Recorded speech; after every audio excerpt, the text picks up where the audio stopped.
은혜의 새 아침이 밝았습니다. 10월 14일 목요일 새벽기도회를 다 함께 사도신경으로 신앙 고백하시겠습니다. 나는 전능하신 아버지 하나님 천지의 창조주를 믿습니다. 나는 그의 유일하신 아들 우리 주 예수 그리스도를 믿습니다.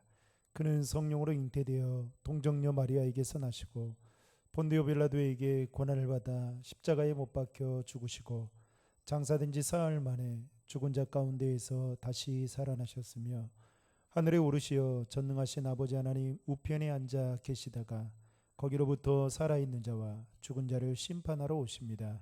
나는 성령을 믿으며 거룩한 공교회와 성도의 교제와 죄를 용서받는 것과 몸의 부활과 영생을 믿습니다. 아멘. 찬송가 357장입니다. 찬송가 357장 1절 3절 부르시겠습니다. 주 믿는 사람 일어나 다 힘을 아파요. 이 세상 모든 마귀를 다쳐서 멸하세. 저 앞에 오는 적군을 다 싸워 이겨라.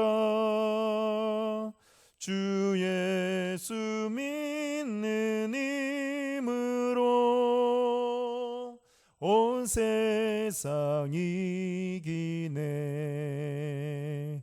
믿음이 이기네. 믿음이 이기네. 주 예수를 믿음이 온 세상 이기네. 끝까지 이긴 자에게 흰 옷을 입히고 또 영생 복을 주시니 참 기쁜 일일세. 이 어두운 세상 지나서 저 천성 가도록 주 예수 믿는 힘으로 온 세상 이기네. 믿음이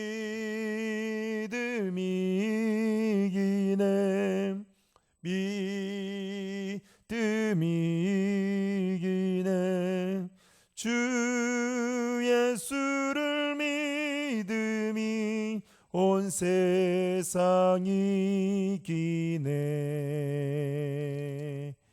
오늘 우리에게 주신 하나님의 말씀은 요한계시록 17장 1절로 6절의 말씀입니다. 제가 봉독해 드리겠습니다. 또 7대접을 가진 7천사 중 하나가 와서 내게 말하여 이르되 이리로 오라. 많은 물 위에 앉은 큰 음녀가 받을 심판을 내게 보이리라. 땅의 임금들도 그와 더불어 음행하였고 땅에 사는 자들도 그 음행의 포도주에 취하였다 하고 곧 성령으로 나를 데리고 광야로 가니라. 내가 보니 여자가 붉은빛 짐승을 탔는데 그 짐승의 몸에 하나님을 모독하는 이름들이 가득하고 7머리와 10뿔이 있으며 그 여자는 자주빛과 붉은빛 옷을 입고 금과 보석과 진주로 꾸미고 손에 금잔을 가졌는데 가증한 물건과 그의 음행에 더러운 것들이 가득하더라. 그의 이마에 이름이 기록되었으니 비밀이라 큰 바벨론이라 땅의 음녀들과 가증한 것들의 어미라 하였더라. 또 내가 보면 이 여자가 성도들의 피와 예수의 증인들의 피에 취한지라. 내가 그 여자를 보고 놀랍게 여기고 크게 놀랍게 여기니. 아멘. 본문 요약의 말씀입니다. 요한은 큰 음녀가 받을 심판을 본다. 큰 음녀는 세상의 왕들과 음행하고 세상 사람들을 음행에 빠뜨렸다. 이 음녀는 바다에서 올라온 짐승을 타고 자신을 화려하게 치장했다. 음녀의 이름은 큰 바벨론이며 땅의 음녀와 가증한 것들의 어미이다. 이 음녀는 성도들의 피에 취하였다. 음녀가 탄 짐승은 적그리스도적 존재임이 드러난다. 사도 요한은 극심한 환난으로 고통을 받고 있던 교회와 성도들이 최종적으로 주님의 재림과 함께 승리할 것이라는 영광의 메시지를 전달하고자 하는 그 의도를 가지고 이제 악의 세력들이 파멸당한다라는 그 모습을 보여주고자 요한계시록 17장과 18장에서는 바벨론의 멸망을 아주 자세하게 다루고 있습니다. 오늘 본문 1절을 보시면 사도 요한은 7대접을 가진 7천사 중 하나가 이리로 오라는 그런 초대를 한 뒤에 그 천사가 사도 요한에게 심판받을 자를 소개하는데 그는 많은 물 위에 앉은 큰 음녀였다라고 말하고 있습니다. 여기서 말하는 큰 음녀는 큰 성 바벨론을 가리키는 것이고 또 큰 성 바벨론은 그 당시에 거대적이었던 로마를 가리키고 있는 것입니다. 특별히 구약에서 바벨론은 하나님을 대적하는 악한 세력의 대명사로 여겨지기도 했죠. 오늘 본문에서 큰 음녀의 특징에 대해서 두 가지를 말하고 있는데요. 첫째는 1절 말씀에 보면 많은 물 위에 앉았다라고 그렇게 기록하고 있습니다. 여러분, 물이라는 것은 어떤 풍요와 안전을 상징하는 것으로 특별히 육로가 발달되지 않았던 그 옛날에는 그야말로 강과 바다가 중요한 무역로였습니다. 그뿐만 아니라 강은 농사를 짓는 데 있어서 필요한 땅을 기름지게 하는 결정적인 조건이기도 했죠. 따라서 고대에 번성했던 도시들은 한결같이 그 주변에 큰 강이나 바다가 있었다라는 것입니다. 그런데 1절에 보시면 큰 음녀가 많은 물 위에 앉아 있다라는 것은 음녀로 상징되어지는 적그리스도가 이 땅에서 번영과 안정을 누리고 있는 존재이면서 동시에 많은 사람들과 그리고 권력과 문화 위에 군림하는 존재임을 보여주고 있는 것을 말하는 것입니다. 둘째로 음녀의 특징은 하나님을 모독하는 이름들이 가득하다라고 3절에 기록하고 있는 것을 볼 수 있습니다. 오늘 본문을 보면 사도 요한은 성령의 인도를 따라 광야로 나갔다가 한 가지 기이한 장면을 보게 되는데 그 기이한 장면은 한 여자가 붉은 짐승을 타고 앉아 있는데 하나님을 모독하는 이름들이 그 안에 가득하고 그리고 7머리와 10뿔을 가지고 있는 붉은빛 짐승을 자주빛과 붉은빛 옷을 입고 온갖 보석으로 치장한 음녀가 타고 있는 것으로 소개하고 있습니다. 3절과 4절에 그렇게 말하고 있죠. 그런데 문제는 4절 하반절 말씀해 보시면 그 음녀의 손에는 가증한 물건과 그리고 그의 음행에 더러운 것들이 가득하다라고 말하고 있다라는 것입니다. 그런가 하면 5절에서는 음녀는 모든 가증한 것들의 어미다라고 소개까지 하고 있죠. 이처럼 음녀의 상징이었던 바벨론은 그 당시 영적으로 보면 사탄의 하수인으로서 하나님을 대적하고 그리고 믿음의 성도들을 죽이고 교회를 핍박하는 일에 앞장섰던 나라였던 것임을 알 수 있습니다.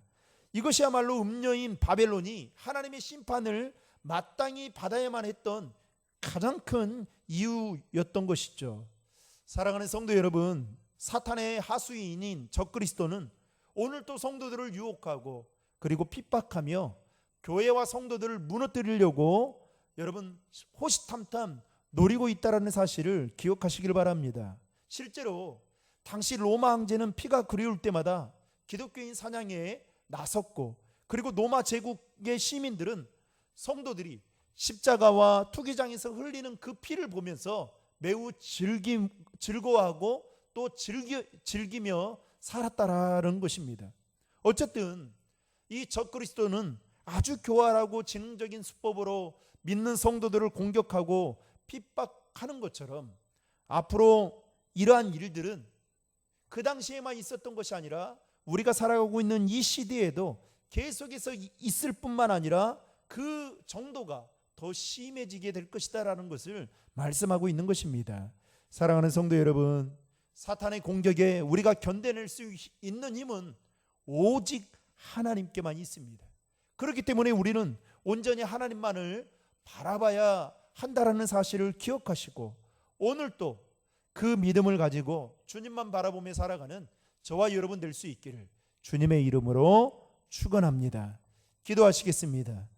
하나님 아버지, 큰 음료로 상징되어지는 바벨론, 당시 로마 제국은 떵떵거리며 하나님 기독교인들을 핍박하고 기독교인들이 배교하기를 원하는 마음으로 계속해서 더 심한 핍박을 가했던 것처럼 하나님, 오늘 우리가 살고 있는 이때에 주님을 믿는 것이 참으로 힘들고, 아니 예수 믿는다는 것을 부끄러움 없이 드러낸다는 것이 때로는 손해보는 일처럼 느껴지지만 하나님, 그럼에도 불구하고 여기까지 우리를 지키시고 보호해 주신 그 하나님의 은혜 앞에 감사하며 오늘 또 온전히 우리의 시선을 주님께 고정시키며 또 우리의 마음을 주님께 두며 믿음으로 살아가는 저희 모두가 되어지도록 함께하여 주시옵소서. 바라옵기는 하나님, 오늘 이와 같은 시대에 하나님을 향한 우리의 믿음과 열정과 첫사랑이 희미해지는 것이 아니라 더 뚜렷하고 선명할 수 있게 도와주시고 하나님, 죄와 타협하지 않는 믿음으로 살아가도록 인도하여 주시옵소서. 우리의 생명은, 우리의 구원은 오직 하나님의 손에 있음을 잊지 않게 도와주시고 그 하나님 바라보며 오늘 또 삶의 자리에서 믿음으로 승리할 수 있도록 인도해 주시옵소서. 예수님의 이름으로 기도하옵나이다. 아멘. 오늘 주신 말씀과 또 여러분들이 가지고 계신 기도 제목들을 가지고 기도하시고 오늘 또 삶의 자리에서 믿음으로 승리할 수 있기를 바랍니다. 다 함께 기도하시겠습니다.